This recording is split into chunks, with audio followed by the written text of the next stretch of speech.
Okay, today we on the 8th day of Hanukkah. We know in the Talmud we have many Masechtas. We have for Yom Kippur we have Maseches Yuma, for Rosh Hashanah we have Maseches Rosh Hashanah, for Purim we have Maseches Megillah, for Pesach we have Maseches Pesachim. There's no Maseches Hanukkah. Why we don't have Maseches Hanukkah on for Purim? So one of the reasons it's written that we obviously celebrating Hanukkah and we're giving all the credit to the family of Hashmonaim. Because of them, we have the miracle of Hanukkah, the Yom Tov of Hanukkah. However, Rabbi Yehuda HaNossi, the author of the Mishnayos, he didn't want to make Maseches Hanukkah because he had a problem with that family of Hashmonaim. Because he, Rabbi Yehuda HaNossi, was from the family of David HaMelech. And he held that that's how it is. The kingdom, the Malchus, belongs to the family of David HaMelech, the Yehuda. The Hashmonaim, which is Kohanim, to them it's belonged the Kahuna, the Kohanim. What they did is when they conquered the Yevonim, they took over and they did a big job for Klal Yisrael, they also went further a little bit, and they took, when you have already power, sometime you need to know when to stop, and they took also the kingdom, they became the kings. So the Hashmonaim, they were in the family of Hashmonaim were kings about 100 years, because the whole miracle happened approximately the middle of second Beis Hamikdash, approximately 200 some years before the destruction of the second Beis Hamikdash. So they were the kings. The family of Hashmonaim were the kings of. One of them was Yana HaMelech, was a very famous king from this family of Hashmonaim. And for about 100 years, they took, like I said, they became the kings, even though it belonged to the Yehuda, Shevet Yehuda, till came Hordus. Hordus was a slave in the family of the Hashmonaim. There's a whole story brought in the Gemara of Basra, and he killed the whole family.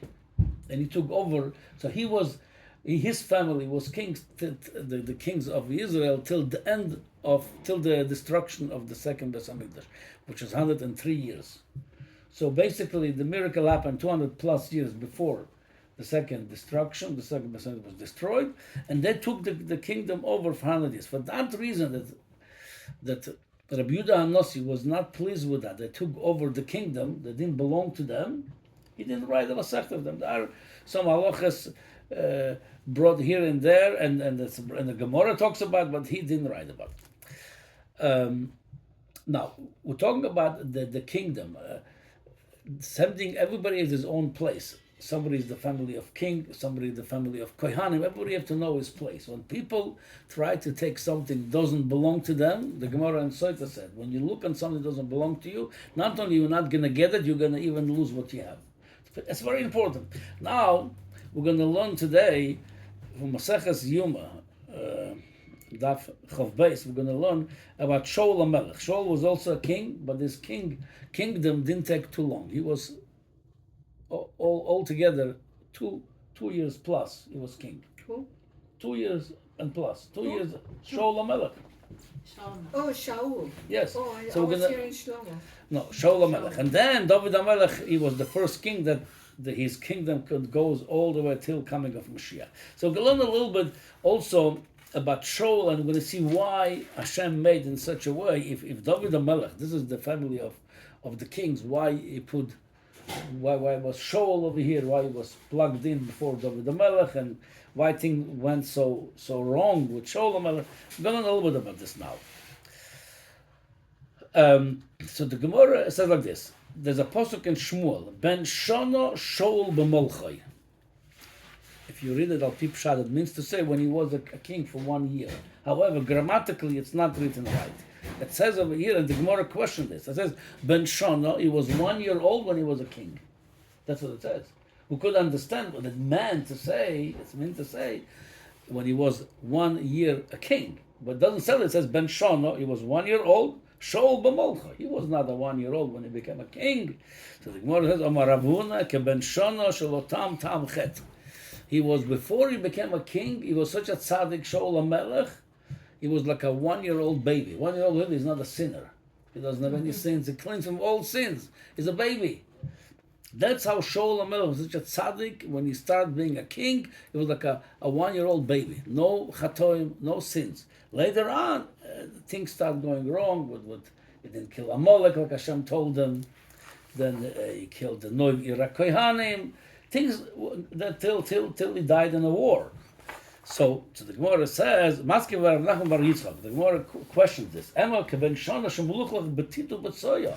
Rav Nachman asked, maybe when we say he's like a 1-year-old, maybe like a 1-year-old baby that's known to get muddy, to get dirty in the mud. He doesn't know to keep himself clean. Maybe the other way around. Maybe he was not such a clean from Aveiros. Maybe he did it like a baby that gets dirty. So after Rav Nachman asked this question, the Gemara says, Chozer Rav Nachman siyuta bechalme. He started seeing nightmares in his dreams when he was going to sleep, Rav Nachman. And he realized, I have these nightmares at night because I spoke disrespectful about Shaul HaMelech. Omar, right away, the next day he says, Na'anesi lochem atzamos Shaul ben Kish. Like, I ask you for forgiveness, I humble myself in front of you, Shaul ben Kish. Hodar chozas yudah b'chalma. He continued the next day after he asked for mechila, again nightmares. So he realized, I didn't do the right tshuva yet. Then he said, the next day he says, Na'anesi lochem atzamos Shaul ben Kish melech Yisrael. This time he added the word melech, a king. I'm not talking to a regular person over here. He's a king. He gave him the proper derech eretz, the proper respect. Then his nightmares went away. So you see from here, the Rav Nachman wanted to say maybe he was dirty in chatoim. It was not the case. That's why he started having the nightmares. Shaul HaMelech was a tzaddik, and he was clean from all chatoim when he became a king. Okay. So the question is, Omar Rav Yehuda Omar Shmuel, mipnei malo nimshcho malchus bet Shaul. Don't go about such a big tzaddik. Well, how come his kingdom didn't have any continuation? He was one generation king, just him. There's no more kings after him from his family, and him himself only 2 years. At least Hashmonaim, we just said, there were 100 years in power. Over here, Sachakol 2 years plus he was in power. What it says. Mipnei shelo hoya b'shum doifi. Shaul HaMelech didn't have any blemish, any deficiencies. He was perfect. You might think that's a good, for a president, for a king. He has no blemish. No, he's perfect. What's wrong? What's wrong with perfect? Amar Rabbi Yochanan mishum Rabbi Shimon ben Yehoyada tzodok. En ma'amidin parnas ala tzibur. We don't make a leader on the community. Elam ken kupa shel shrotzim tluya loyim achoirav. Unless he has a bucket full of worms on his back. Meaning, we go back to his lineage, to his family. We find out it's not so pure. It's not so good. There's a controversy about where he's coming from. And Shaul HaMelech did not have this. It's a perfect lineage. It goes all the way to Binyamin HaTzadik, son of Yaakov Avinu, the whole lineage, the whole straight line of perfect family. The Gemara says they don't put such a leaders on the community. They need a leader that has some controversy about him. Why? Why don't you like perfect people? Shem tazuach daita olav omrim lachazor lacharecha. In case the leader will feel, I'm superior, I'm greater than all of you, I'm above you. That's what the Maharal explained. Maharal says a leader has to be part of the nation. You have to feel I'm with them, I'm not above them. Well, we're going to see there is an element you have to feel. You need authority to be authoritative, but you have to feel I'm part of the nation. And if somebody is so perfect, you're going to feel you guys not on my level. I'm above all of you, and that's why his malchus, his kingdom, didn't continue, and that's why he lost it. Okay, we're going to talk about a little bit more that why it's important that there should be some controversy about his past, about his lineage. He should be more humble. Okay. Then the Gemara says another reason. Omar Rav Yehuda Omar Rav. It looks like it's opposite reason now. Omar Rav Yehuda Omar Rav. Shaul. What was the punishment of Shaul that he lost the kingdom? Meaning, the first pirush was he feeling perfect, he's feeling superior. The second pirush, no, he was too humble. That was his problem. A king cannot be so humble. A king has to have a respect, has to have authority. And he was too humble. Where do we see that? Shneimar, the pasuk in Shmuel, Ubnei Belial Omru Ma Yoshi'enu Zeh. When Shmuel Hanavi made Shaul HaMelech a king, so the nation said, who's this guy? He cannot help us in a war. He's not a leader. They start disrespecting him.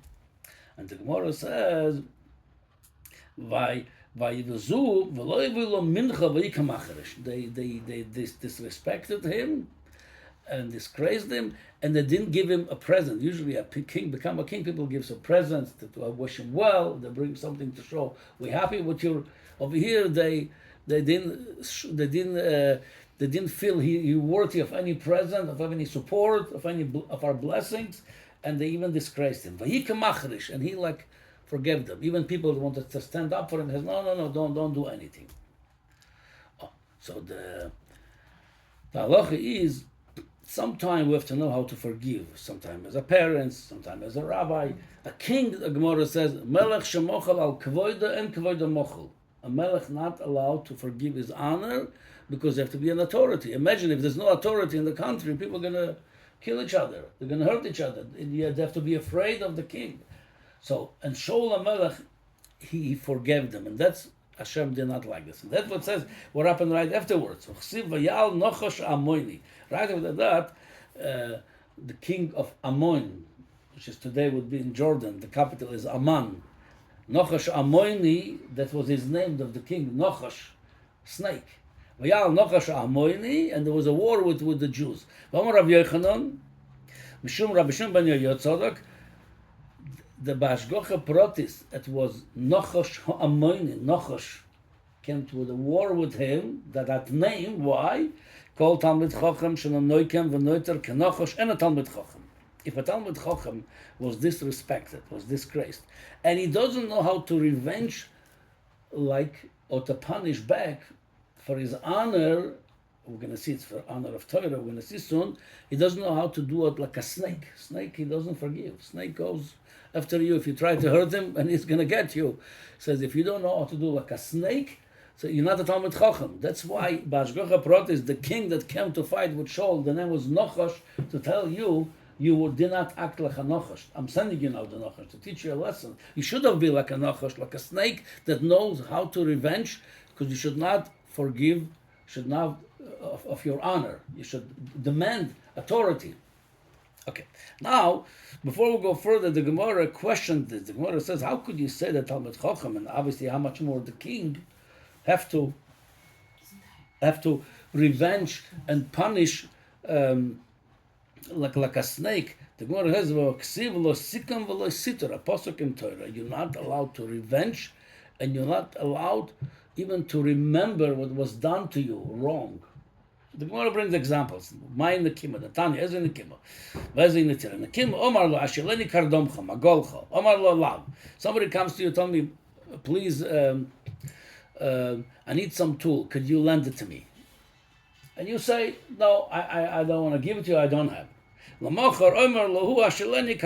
Then the neighbor that didn't want to give to his neighbor, he himself comes now to this neighbor and says, how about you lend me some of the tools I need from your house?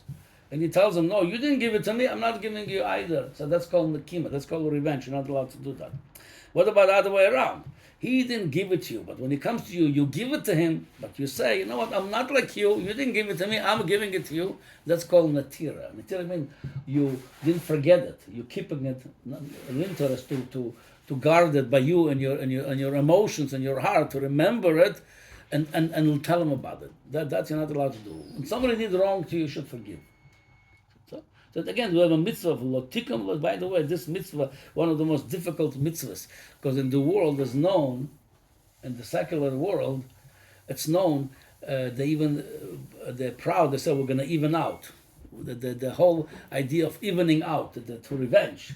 And by us, we're telling you, don't revenge, and not even you're not revenging, don't even remind them what they did to you. It's a very big madrega, really. When it comes to practice, but that's what Hashem demands from us. Anyway, so the Gemara says, so how could you, that's the question now, how could you say that Shaul HaMelech should have revenge? The Torah says not to revenge. The Gemara says that what you're not allowed to do, that's what comes to monetary things. Monetary things, they tell you to give me a tool. It's a monetary. It could get damaged, could get compromised.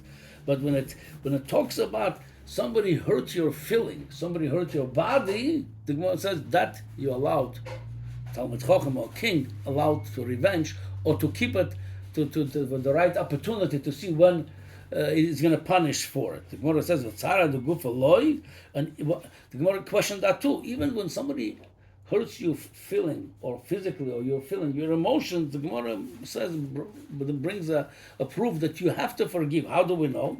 Tanya. And lovin venam oilvin. Somebody gets insulted, but he doesn't insult back. Shomim cher posam venam meshivim. You hear how people embarrassing you, insulting you, and you're not answering them. It's a big, big schus. The Gemara says, oisim me'ahavo, they take everything Hashem sends their way from love. Usmeichim be'yisurim, meaning they don't reject when Hashem give them some tzoros, they don't reject it, they take it well. Alem akosu v'oimas, posokim shoiftim v'ohavov ketses Hashemesh b'gvurosai. People that love Hashem, and no matter when you love Hashem, you do whatever He tells you, even most difficult things like this, but somebody insulted you and you're not answering him, you're going to be like the sun.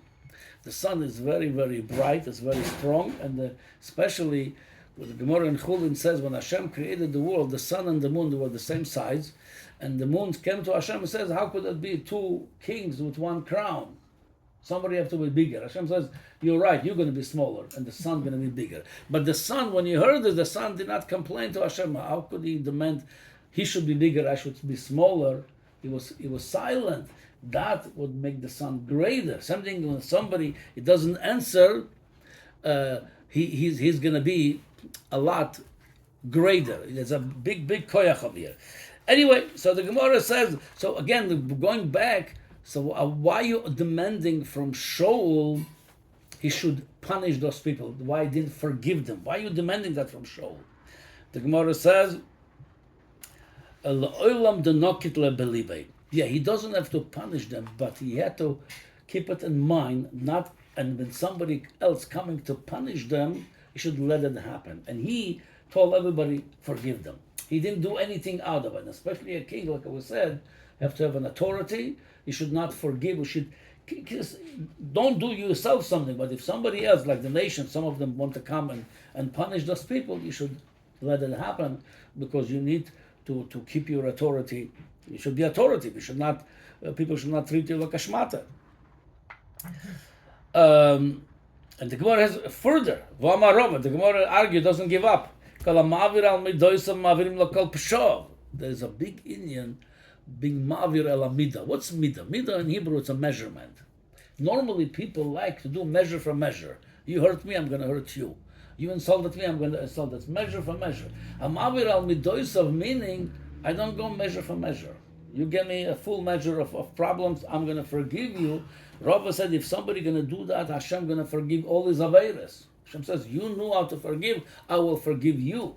So then Shaul again did the right thing to forgive. The Gemara says, the mafaisul or mafais, only when they ask for forgiveness. If they don't ask for forgiveness, and you just forgive them, especially as a king, that was not a good credit for Shaul. That's the reason he got punished. Okay, so B'kitzur, there's two reasons we brought why Shaul didn't continue his kingdom. The first reason was he was perfect. And looks like Hashem doesn't like perfect people. I'm going to tell you why in a minute. Well, he doesn't like perfect people. And you know what? I don't think nobody likes perfect people.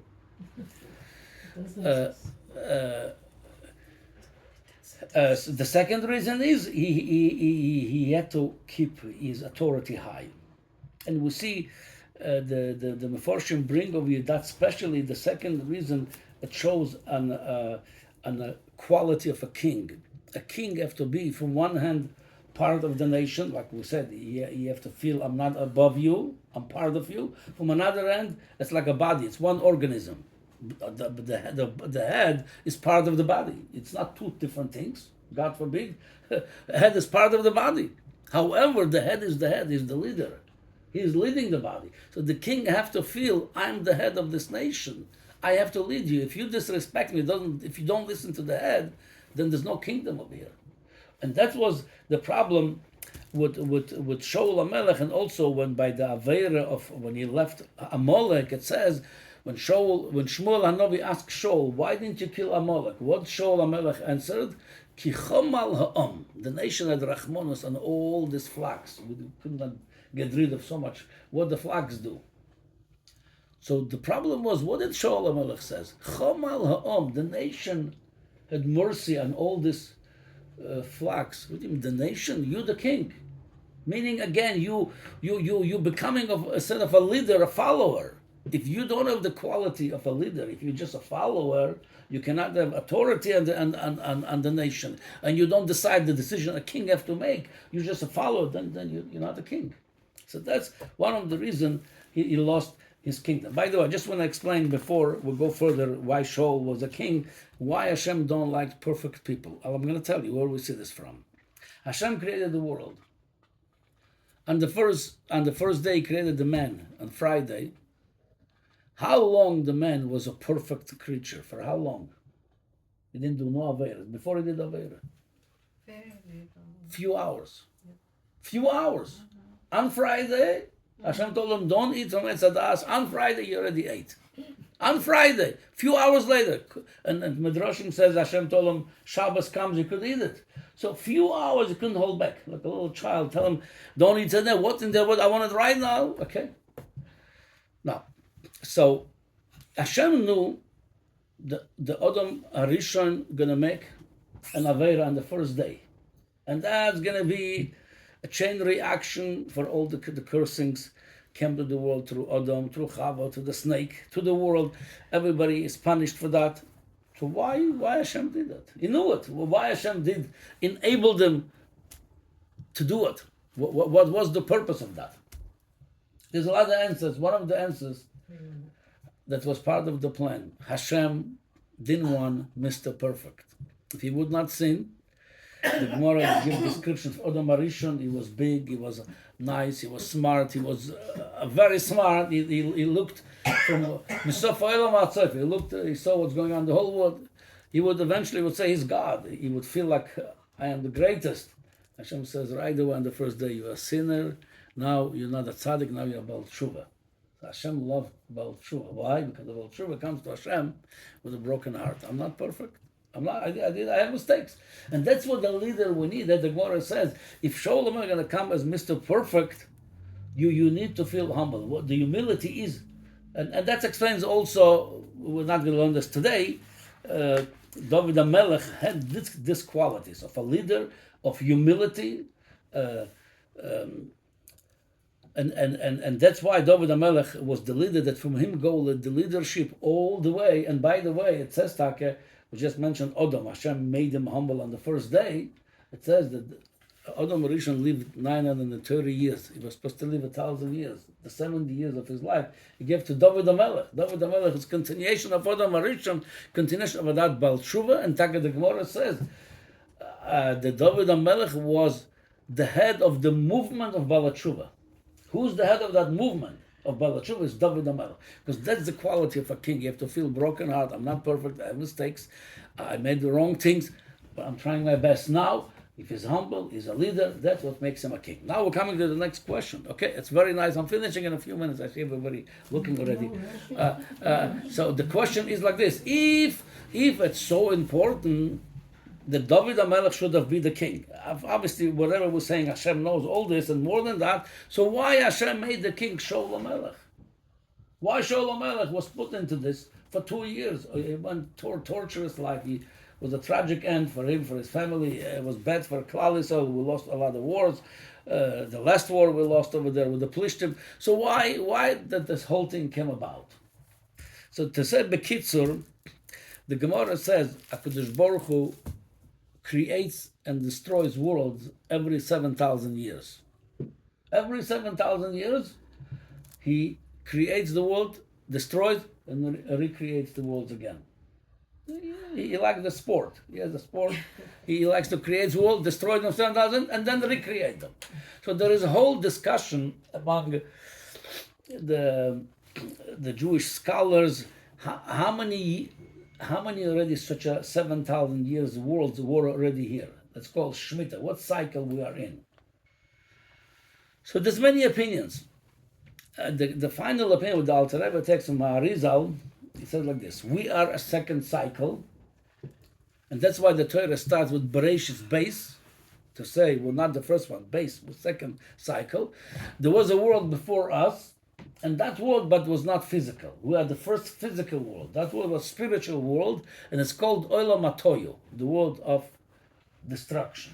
Without getting, it's a whole sugya on its own, without getting into it. So that's why it says, by the way, according to this, that's the pshat in the pasuk, Bereshis, base. Hashem created the second cycle world, base. Bereshis bara Elokim es hashemayim es haaretz v'haaretz soyu v'voyu. There was a world before Toyu, Olam Atoyu.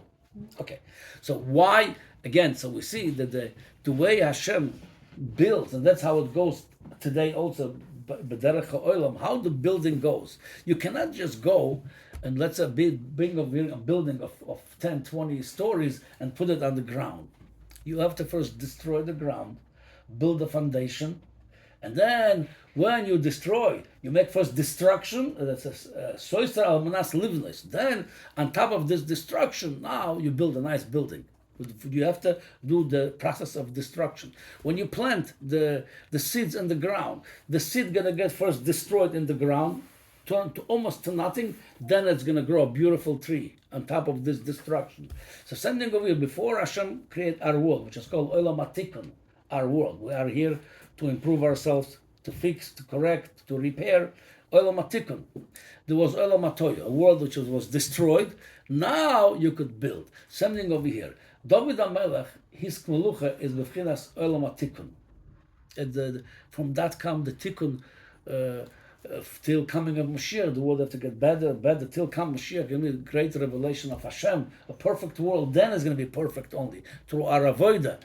So for that was supposed to be Olam Atoyu, meaning a world, a kingdom of Shaul HaMelech, which was destroyed. It only took 2 years, and then on top of this destruction, that was the foundation.